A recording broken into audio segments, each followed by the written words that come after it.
Matt Rule was supposed to meet with the Giants. David Tepper never gave him a chance. Gives him a check for $70 large, and he's going to the Carolina Panthers. The Giants react accordingly. They bring in Aaron Judge. I mean Joe Judge. I mean Judge Judy, whoever the hell this guy is. Take it away, buddy. It's your team, so I'm going to give you the platform before we get into everything. A lot of people are confused about this, and look, I am too. I don't know who Joe Judge is. I never even heard his name, other than reading it, once or twice in the, you go through the coordinator list of every team. Joe Judge, special teams. Yeah, and I didn't pay attention to special teams. Exactly. Right? Yeah. I mean, I didn't realize this until reading it today. The last special teams coordinator to elevate to a head coach was John Harbaugh. And obviously, he's had really good success over the course of his career. Maybe that portends good things. We know that Bill Belichick has a great affinity for special teams coordinators because Belichick likes to say, look, as a special teams coordinator, you have to manage everybody, both sides of the ball, the starters and the guys who were just barely making the team. So you kind of see the whole roster. And I know just from talking to my brother over the years with guys getting head coaching gigs, some of whom he's known, Mike Tomlin being one, and others, Herm Edwards being another one of his friends who elevated to a head coaching position. One of the hardest things to do for those guys coming from the smaller rooms, so like the running back coach, Freddie Kitchens, to or the defensive coordinator or offensive coordinator to the bigger room, is that all of a sudden, instead of talking to 10 to 30 guys, you're talking to 70, and trying to motivate and disseminate information to 70 guys.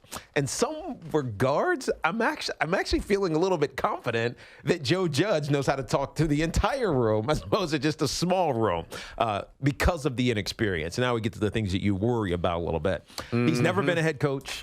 He's never really worked in any high capacity in college or another, except for with the Patriots as the special teams coordinator for 5 years. And by the way, they were the best special teams unit in football last year, number one in average starting field position, number one in average opponent starting field position as well. So he's really good at what he does. And that's really all you can evaluate. Were you excellent at what you were tasked to do?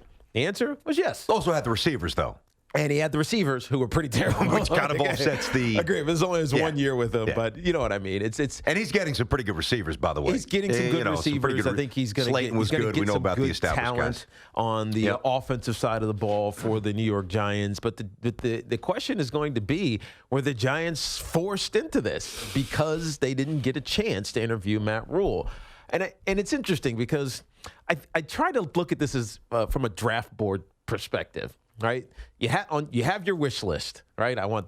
Say we're in the draft. I want this guy. We're picking number 4. Just take the. Well, everybody can relate to this from fantasy football. That's right. So go ahead. Right? So we're all getting. We've got a couple of beers in. We're looking to draft whomever. All right. I want Matt Rule. If he's not there, I want Mike McCarthy. If he's not there, maybe we'll take a look at Jason Garrett. If he's not there, maybe Rashard for the Cowboys. Whoever, take a look at him. Maybe Lincoln Riley. Maybe Urban Meyer. Exactly. All of those. They're all on a list. And if you don't approach it that way, you're not doing your job correctly. Right. So there's a list, and I'm sure Joe Judge was. Obviously was high on that list, even though we didn't really know or were aware about it. And as soon as the Giants didn't even get a chance to interview Matt Rule, didn't even get a chance, and they realized that, well, that ship has sailed.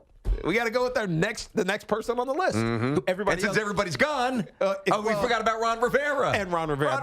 They never really had it. Nobody had a chance with Ron Rivera. Ron Rivera was taking that job in Washington, I think, that's away. True. That's probably true. The way that's come out that But still, there was like, all right, 1's gone, 2's gone, 3 is it. Yep. And so we land with Joe Judge. Could he be great? Sure. Could he be horrendous? Yep. Sure. Yes, he could be. And that's really all I can tell people, because all of my friends, Giants fans, etc., they're asking me. I'm like, I don't know. I don't know. I have no idea. Yep.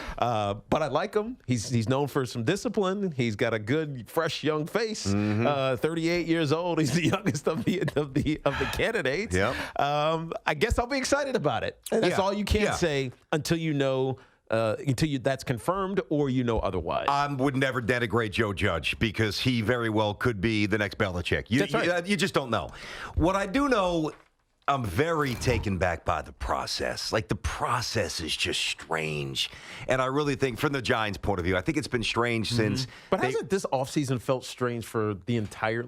Like, Ron Rivera gets fired 4 games in. He basically has a deal done before he, gets 2 weeks out of the season with the Washington Redskins, right? Yeah. And then there's only 3 openings, and except for the Cowboys made it 4, and it drug out for another week and a half. It's just been strange. Yeah, maybe unconventional is the word. I think but unconventional is more it. I think what worries me, if I'm a Giants fan, I'm looking at this couple ways. Number one, the division, and I say, all right, the Redskins got Rivera, the Dallas Cowboys got McCarthy. All right, we got Joe Judge. Maybe Joe's going to be good, but right now we have Joe Judge, and that doesn't carry any weight.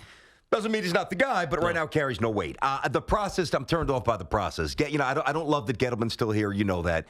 I don't know. How the hell do you not hire Matt Rule? That's the guy. Because you didn't get a chance to interview Matt Rule. Because you didn't go after the guy. You didn't go after him with the vigor that you needed to go after him with. I was just cut the check. I was talking to Samter about this in the newsroom, BT, and look, they know Matt Rule. Yeah, because he was the assistant line coach back in 2012, 12 or so. Yep. We saw all of the former Giants, players who were there when he was there, lauding him, telling him how great he would be. We know his 2 jobs that he had in college as a head coach, Temple, which he turned around in 3 seasons, or actually 4 seasons he was there, and then he bounced after his 4th season, his 2nd consecutive 10-3 season. Obviously, they won the bowl game, so they were 10-3, 10-4. His 3rd year there, 10-3, he left. They won the bowl game, so they were also 10-4 the year after he left. He goes to Baylor, which was a program that was in turmoil. Yep. Stabilizes it. They were terrible, by the way. 1-11. One win, yeah. Yep. And then they go 7-6, and then he's 11-3 this past year. So he's really good at being a head coach. Yeah. You just see it, obviously, on a college rank. But the Giants obviously knew something here, and they wanted to talk to him. And I think the noise was that the Giants were targeting him. But why didn't they interview him? Why didn't they go down to Waco and see him like David Tepper did and not let him leave? I don't understand that part of it. Maybe because they're sloppy. Yeah, they've been sloppy for that's what worries me. I believe there's a time and a place, Teak, for sure. And again, this has nothing to do with Joe Judge. I want to remind people, there was, when Joe Torre was hired by the Yankees, right? The back page of the newspaper said Clueless Joe. I remember this. That's what it said. Yep. And he went on to win 96, 98, 99, 2000, boatload of championships, Hall of Famer, right? So, again, you have to be fair to Joe Judge. But I do believe, and we have been, we have not denounced his skill set because, quite frankly, we don't really intimately know what it is. And plus, what we do know he was tasked with doing, he was excellent at. He was very good at it. So that's all we can judge him on. I just thought that the Giants were in need of somebody with an established reputation, which, by the way, based on the transition from college to the pros, which has been very, very hit or miss. Matter of fact, much more miss than it's been a hit for many people. You could make the strong case it should have been McCarthy over everybody because the Giants rolled the dice on McAdoo, got burned bad burn. I mean, he was a mess. Yeah. Then they rolled the dice on a recycled coach with an offensive reputation, and they got burned bad. They're rolling the dice now on somebody who I don't doubt is competent at his job. I don't doubt is competent with the chops and the DNA and the pedigree and every other fancy description you want to use. But if I'm a Giants fan, I needed somebody whenever he takes the podium in 2 days or 3 days, hopefully the suit fits him, unlike it did McAdoo years ago. I needed somebody to forcefully project.